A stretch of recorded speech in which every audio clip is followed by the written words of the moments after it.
Judith, par Klimt. Elle porte en elle la volonté et la vie quand elle sauve son peuple des mains d'Holoferne. Quelle différence entre l'art et le maquillage, si ce n'est qu'une différence de support. Dans cette première recette de beauté, nous réinterpréterons la grâce et la puissance de ses traits. Bienvenue dans Ruby's Kitchen. Le teint, première étape primordiale. Sur une base hydratée, nous commençons à travailler la peau en légèreté et transparence, faisant émerger une carnation laiteuse, porcelaine, souvenir de la Renaissance. Deuxième étape, place à la vie.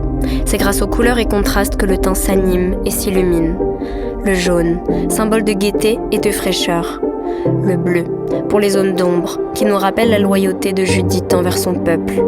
Enfin, le rouge, couleur de l'érotisme, de la colère, vient faire rugir ses pommettes désormais pleines d'éclat et de vitalité. De la même façon que Klimt ornait ses œuvres de feuilles d'or, les volumes du visage sont saupoudrés de reflets perlés, magnifiant sa peau et l'érigeant au statut royal. Troisième étape, le sourcil. Fort, défini. C'est d'une mine affûtée que nous accentuons sa courbe graphique, symbole de puissance et de caractère.